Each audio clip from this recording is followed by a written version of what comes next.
Hello, আশা করি সকলে ভালো আছেন। আজকে আমরা HTML এর ট্যাগ নিয়ে আলোচনা করব। তো আমরা HTML এর ডকুমেন্টেশন ওপেন করে নিই W3 স্কুল থেকে। আপনারা ক্রোম ব্রাউজারে গিয়ে সার্চ করবেন W3 স্কুল, HTML ডকুমেন্টেশন পেয়ে যাবেন। তো আমি এখান থেকে A to Z সব দেওয়া আছে। এখান থেকে আমি সিরিয়ালে একটি একটি করে আপনাদেরকে HTML এর ট্যাগ নিয়ে আলোচনা করব নেক্সট ভিডিও থেকে।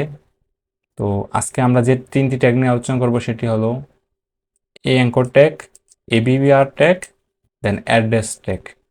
তো অ্যাঙ্কর ট্যাগ কি? অ্যাঙ্কর ট্যাগ কি তার আগে আমরা আমাদের HTML ফাইলটি ক্রিয়েট করে নিব। ক্রিয়েট করে ওপেন করে নিব আমরা আমাদের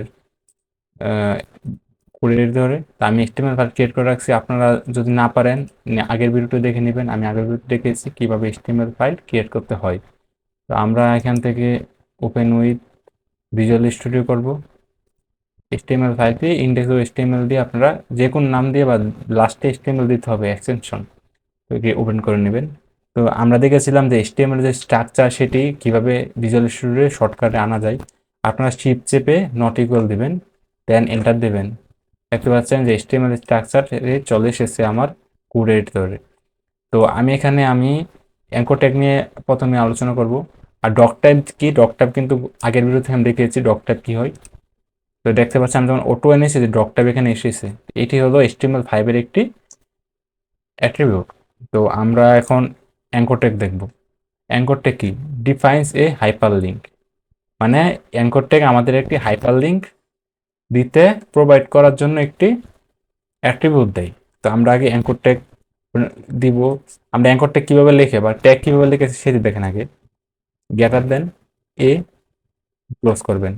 দেখতে পাচ্ছেন এখানে অ্যাঙ্কর ট্যাগ আমি ক্রিয়েট করেছি। তো এখানে আমি লিখলাম আই মেক this video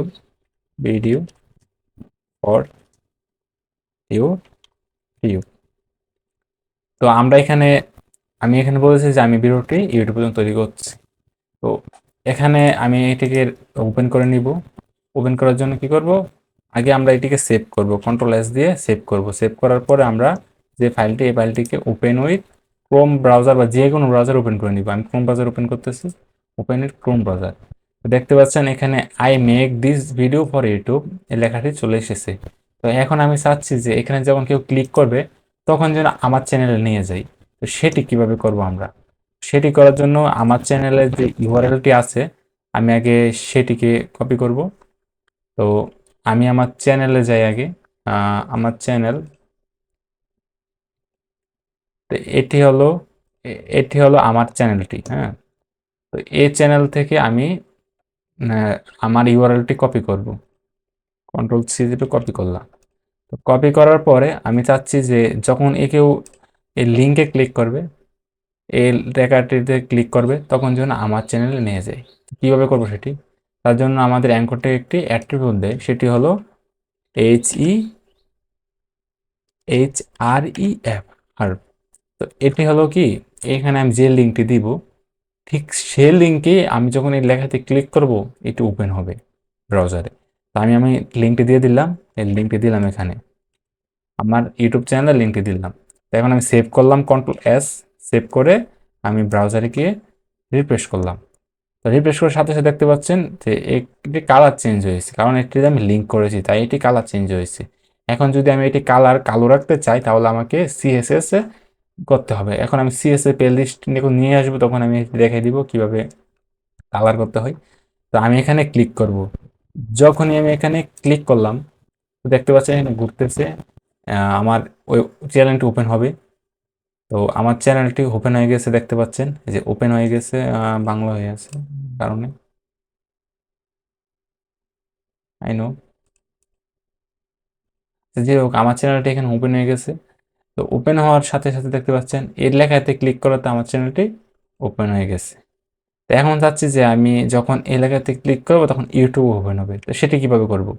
সেটি করার জন্য আমি এখানে আমার ইউটিউবের লিঙ্কটি দিতে হবে। ইউটিউবের লিঙ্কটি কি? www.youtube.com, youtube.com। তো সেভ করলাম, সেভ করে আমি ব্রাউজারে এসে রিফ্রেশ করলাম। রিফ্রেশ করার সাথে সাথে আমি এখানে এখন ক্লিক করব।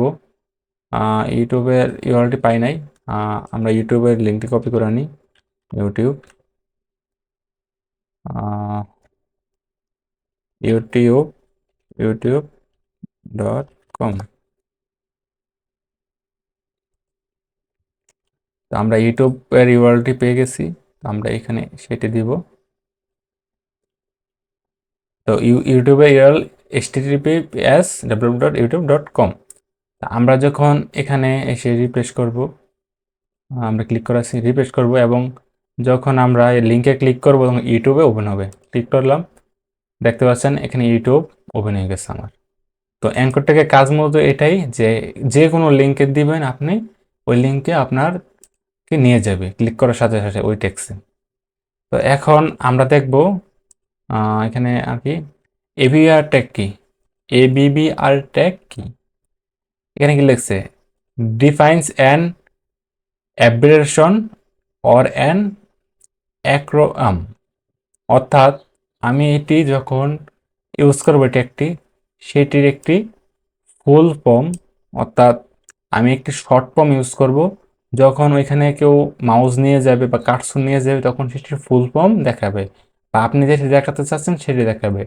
তো আমি আগে এই ট্যাগটিকে আমি কমেন্ট করে নেই। কমেন্ট কিভাবে করবেন, কন্ট্রোল চেপে স্ল্যাশ দেবেন, এটা কমেন্ট হয়ে গেছে। তো আমরা এখন এবিভিআর ট্যাগটি দেখব। তো আমি এবিভিআর ট্যাগটি ওপেন করি, এবিভিআর লিখি এবিভিআর, ক্লোজ করলাম। আমি এবিভিআর ট্যাগটি লিখলাম, দেখতে পাচ্ছেন। এবিভিআর ট্যাগে আমি কিছু লিখি, ধরেন my friend living in UK. আমি কি লিখলাম, my friend living in UK, মানে আমার বন্ধু যুক্তরাজ্যে থাকে, ইউনাইটেড কিংডম থাকে।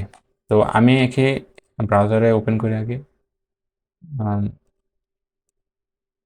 দেখতে পাচ্ছেন আমার এই যে এখানে দেখাচ্ছে আমি যেটা লিখেছি। তো যখন কেউ ইউকে মিনিংটা, বা আমি যখন এটি ব্রাউজারে সার্চ করলাম তখন কিন্তু এটি এখন ইউকে দেখাচ্ছে, কিন্তু আমি যখন এখানে কি অ্যাট্রিবিউট সেট করব তখন কিন্তু ইউকের মিনিংটি হবে ইউনাইটেড স্টেটটি, ইউনাইটেড কিংডমই দেখাবে। ইউকে মানে সার্চ ইঞ্জিন কিন্তু তোমার ফুল ফর্মটি সার্চ করবে, কিন্তু ওইখানে শর্ট দেখাবে। কীভাবে করবো সেটি আমরা আমরা তার জন্য কি করব, আমরা এটিকে কাট করে কন্ট্রোল এক্স দেবে, কাট করে আমরা একটি ইয়া পি ট্যাগের ভিতর দেখে দেই। এখন পি ট্যাগ কি আপনারা বললেন না, পি ট্যাগ আমি নেক্সট স্টেপ বুঝাবো পি ট্যাগ কি। এখন আমি এখানে দেখে যাই my friend my friend living in UK. তো আমি যদি এখন ক্রোমে গিয়ে সার্চ করি একই রেজাল্ট আসবে, দেখতে পাচ্ছেন। তো আমি এখানে একটু স্পেস দিয়ে নিই এখানে। দেখো এখন আমরা ইউকে আমাকে কি যেমন অ্যাঙ্করটাকে আমরা কি হার্ভ একটি লিঙ্ক করার জন্য অ্যাট্রিবিউট দিয়েছে আমাকে স্টেম। ঠিক তেমনি এই বিভার ট্যাগের ক্ষেত্রে কি আমাকে একটি অ্যাট্রিবিউট দেয়, সেটি হলো টাইটেল বলে, TITL, টাইটেল। তো টাইটেল আমি কি লিখবো, আমি তো এই ইউকে এর মিনিংটা দেখাতে চাচ্ছি, বা ইউকে যখন কেউ মানে দেখবে এটার মিনিংটা দেখতে পাবে। আমি এখানে টাইটেল লিখলাম ইউনাইটেড কিংডম, ইউনাইটেড কিংডম। তো আমি এখন ব্রাউজারে রিফ্রেশ করি, দেখতে পাচ্ছেন আমি যখন এখানে টাইটেল দিয়েছি সাথে সাথে আমার ইউকের নিচে ডট ডট ডট, মানে এখানে কার্সর নিলে কিছু একটা দেখাবে। তো আমি এখানে কার্সর নেই, এই নিলাম, এ দেখতে পাচ্ছেন আমাকে কি দেখাচ্ছে, ইউনাইটেড কিংডম দেখাচ্ছে। আমি আবার নিই, এই যে ইউনাইটেড কিংডম দেখাচ্ছে আমাকে। তা আমি যদি এখন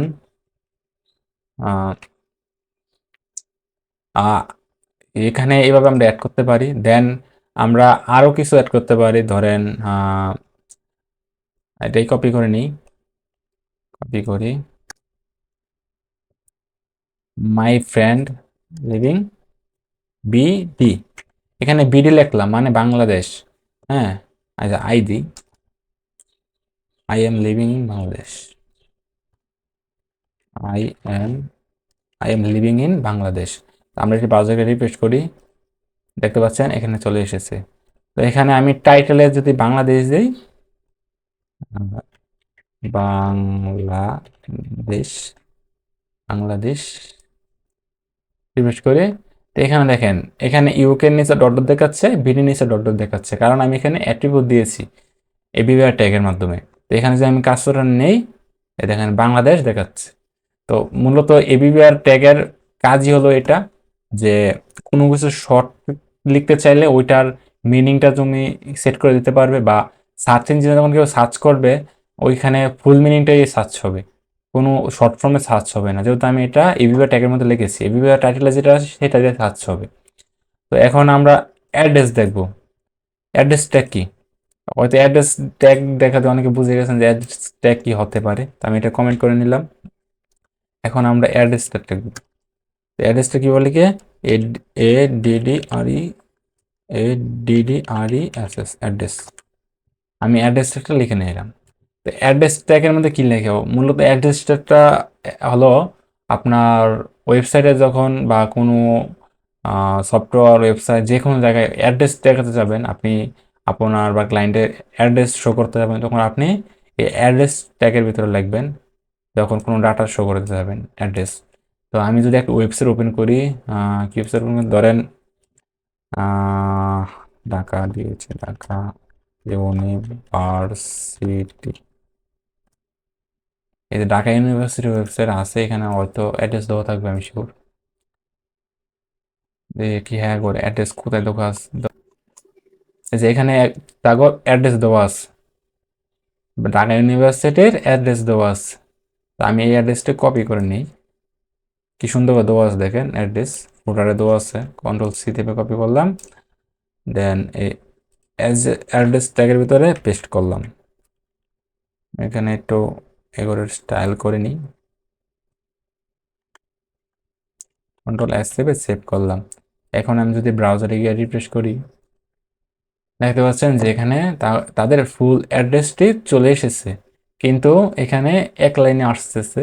তো সেটি আমরা কিভাবে করতে পারি, তার জন্য আরেকটি ট্যাগ আছে HTML এ, সেটি নিয়ে আমি নেক্সট ভিডিওতে আলোচনা করব। আমি এখন দেখাচ্ছি শুধু বিআর ট্যাগ, মানে ব্রেক ট্র্যাক, লাইন ব্রেক। আমি যেখানে বিআর ট্যাগ ইউজ করব তারপর থেকে আবার নিচে লাইনে চলে যাবে সব কিছু। তো আমি এখানে বিআর দিলাম একটা, এখানে বিআর দিলাম একটা, হ্যাঁ, দেন এটাই কপি করি, কপি করে এখানে দিলাম একটা, এখানে দিলাম একটা, কন্ট্রোল এস চেপে সেভ করলাম, দেন ব্রাউজারে গিয়ে রিফ্রেশ করলাম। দেখেন এখানে কি সুন্দর, মানে সেম ওদের মতো চলে এসেছে। তো এখন আমরা যদি এখানে তারপর একটি স্পেস আছে, এখানে একটু আমাদের কিন্তু স্পেস নেই। তো স্পেসটা আমি কীভাবে দিতে পারি, তো আমি যদি তারপর স্পেসটি কোথায়, তারপর স্পেসটি হলো গিয়ে অ্যাড্রেসের পরে। তো আমি যদি উম, এখানে যদি আমি আরেকটি বিআর ট্যাগ দিই, স্পেস দিয়ে বি আর আরেকটি বিআর ট্যাগ দিয়ে দিই, তাহলে কি হবে, এখানে একটি স্পেস পাবে, দেখেন দেখতে পাচ্ছেন এখানে, এখানে কিন্তু স্পেস পেয়েছে দুটি বিআর ইউজ করার কারণে। তো অ্যাড্রেস ট্যাগ মূলত অ্যাড্রেস দেখানোর জন্য ইউজ করা হয়। তো আপনারা এটি মনে রাখবেন। আর আজকে আমি 3টি ট্যাগ নিয়ে আলোচনা করলাম। নেক্সট ভিডিও থেকে আমি এই যে আর্টিকেল, দেন এসআইড, অডিও, নেক্সট ট্যাগগুলো নিয়ে আলোচনা করব। তো আই হোপ সকলের কাছে ভিডিওটা ভালো লেগেছে। তো ভালো লাগলে অবশ্যই চ্যানেলটা সাবস্ক্রাইব করে লাইক করে পাশে থাকবেন। Good bye.